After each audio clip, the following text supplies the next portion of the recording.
বড় জায়গা, চিটাগং পোর্ট একটা বড় জায়গা, বিদেশিদের হাতে তুলে দিচ্ছি, কি শর্তে দিচ্ছি, কিভাবে দিচ্ছি, ইত্যাদি আলোচনার ভিতরে রয়েছে। তো আমি আপনাদের বলতে চাই, অর্থনীতিবিদদের ভিতরে এইটার দ্বিতীয় স্তর নিয়ে আলোচনা আছে। আমরা ইংরেজিতে যেটাকে বলি সিকোয়েন্সিং অ্যান্ড পেস, অর্থাৎ এটার পরম্পরা কি হবে, কি গতিতে কোনটা আগাবে, এটা নিয়ে বিতর্ক হতে পারে।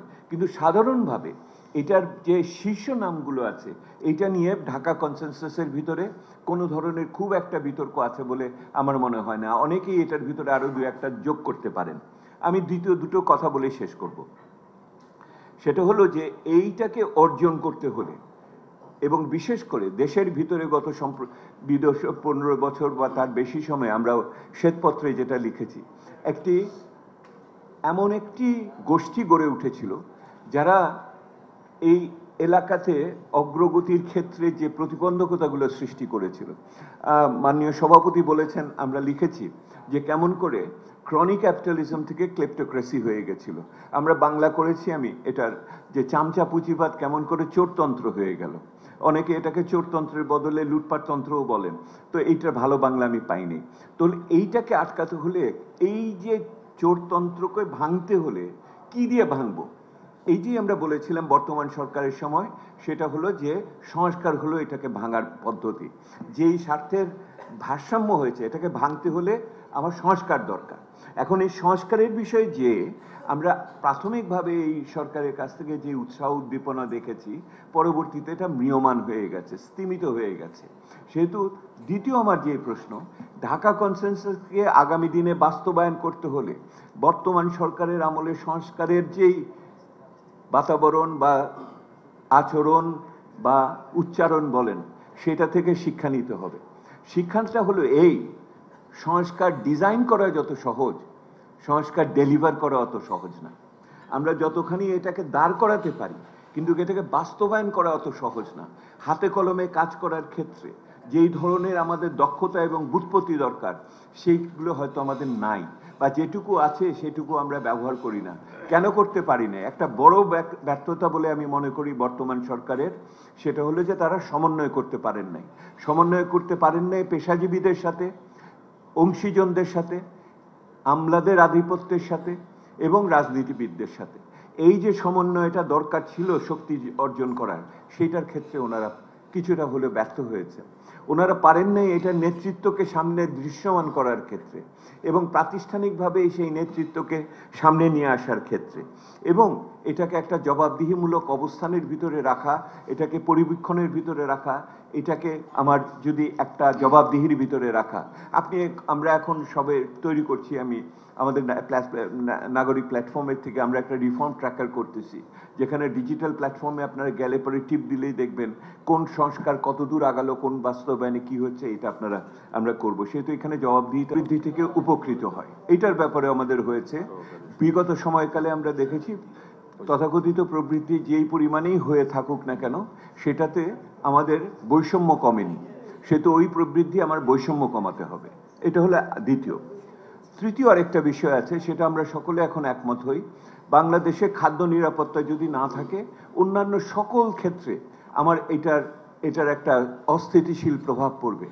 খাদ্য নিরাপত্তার একটা বড় অংশ হলো বাংলাদেশের কৃষক সমাজকে সমর্থন দিতে হবে, তাকে বিদ্যুৎ, সার এবং অন্যান্য বিষয়ে, এবং বিশেষ করে তার, আমরা যেটাকে বলি তার ইনসেন্টিভ প্রাইস, সে যেই দামে বিক্রি করে সেটার থেকে তার লাভ হতে হবে।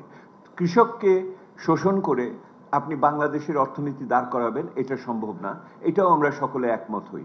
কৃষির ভিতরে বহুধাকরণ দরকার, আমাদের অন্যান্য খাতের ভিতরে আমরা সেটা পশুপালন ইত্যাদিতে আমরা যাচ্ছি, এই জায়গাটাতেও আমাদের নজর দিতে হবে।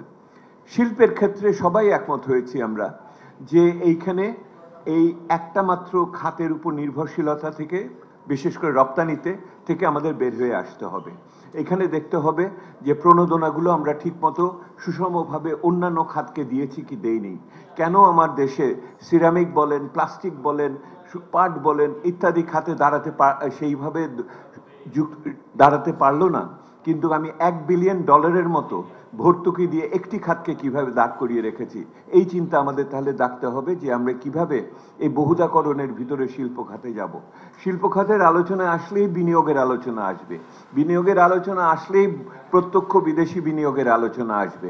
প্রত্যক্ষ বিদেশি বিনিয়োগ বাংলাদেশে অবশ্যই দরকার, এবং সেটা দেখতে হবে কোন খাতে কিভাবে এবং কেন আসছে না মাত্র $1-2 বিলিয়ন নিয়ে, এবং শুধুমাত্র নিবন্ধিত বিনিয়োগকে প্রচার করে আমরা আত্মপ্রসাদ পাচ্ছি। প্রকৃত বিনিয়োগের বিষয়গুলো আমাকে আসবে। জিল্লুর ভাই বললেন কি না, জিল্লুর ভাই না, মাহবুবুল্লাহ ভাই বললেন আমাকে শিক্ষা খাতের আলোচনা না, এটা আসলে মূর্খতার আলোচনা। হ্যাঁ, কারণ শিক্ষা এই মুহূর্তে যেই শিক্ষার যে অবনমন ঘটেছে, আপনি গত এসএসসি রেজাল্ট এবং এইচএসসি রেজাল্ট দিয়ে আপনারা বুঝতে পারবেন যে শিক্ষার মান কোন জায়গায় যাচ্ছে। যদি সঠিকভাবে খাতা দেখা হয় তাহলে কি হবে, 1 পৃষ্ঠা লিখলে পরে 30 দিয়ে দিবেন, 2 পৃষ্ঠা লিখলে 60 দিয়ে দিবেন, 4 পৃষ্ঠা লিখলে তো গোল্ডেন। এই অবস্থা থেকে আমাদের বের হয়ে আসার একটা যে পরিস্থিতি, এইটা আসবে।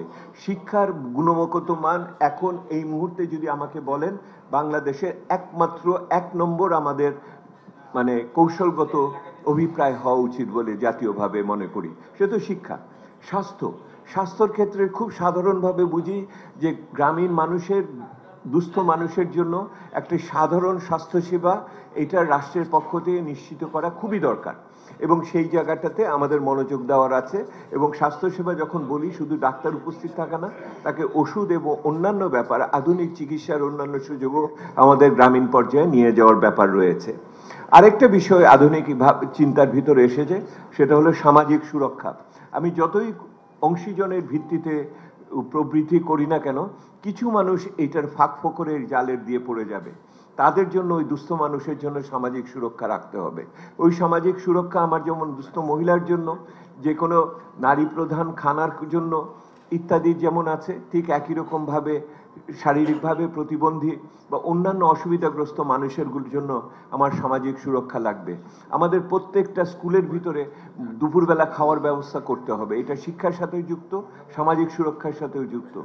এতগুলো ছেলে আমার যুব সমাজ বৈষম্য বিরোধী আন্দোলন করলো, তাদের জন্য আমরা কিছু ব্যবস্থা করতে পারলাম না।